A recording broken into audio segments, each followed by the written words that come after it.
Hello and welcome! Over these many years, I have played a lot of movie license games. Many of them are good games, but rarely did they ever represent their respective licenses well. But there is one movie license game that I can remember that was both fun to play and represented the movie well enough. And that game is Madagascar.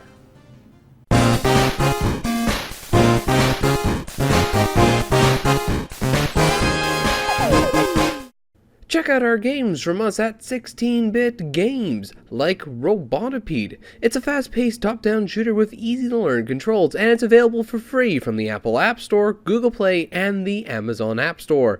Download it today. As you can probably guess, the Madagascar game is a linear 3D action platformer based off a 2005 film, as were most licensed games from the time.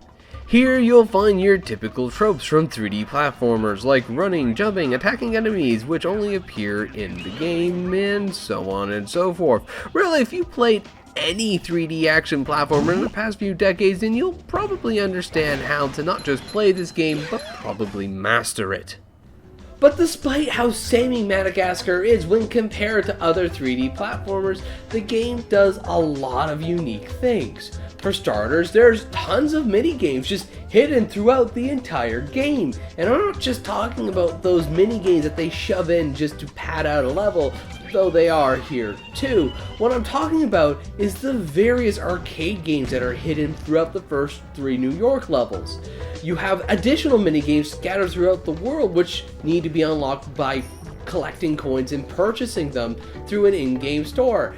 And these games are all fun, all enjoyable, and have a lot more polish than they really should have.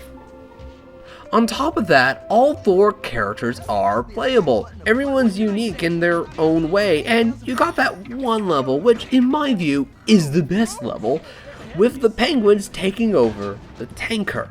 The rest of the levels just range from fun to okay.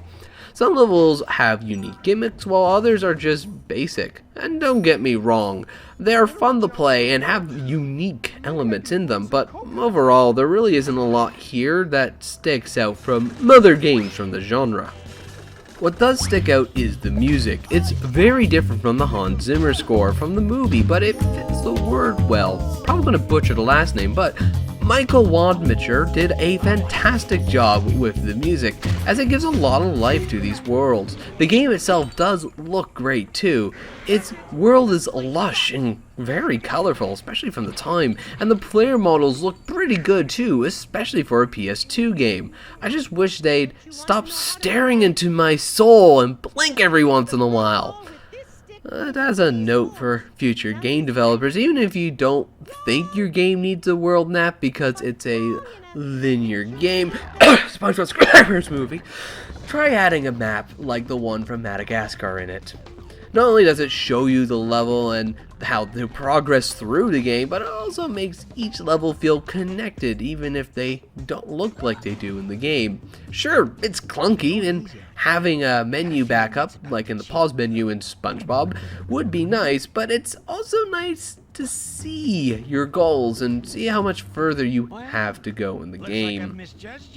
So the game itself is fun. However, in order for it to not just be a good game, but a good licensed game, it also needs to represent the film it's based on. I remember Madagascar was actually a good licensed game, but starting a new game after all these years didn't fill me with much hope.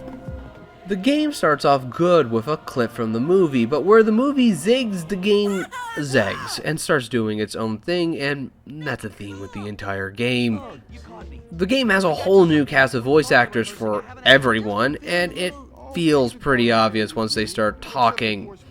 But after the first level, I stopped noticing it.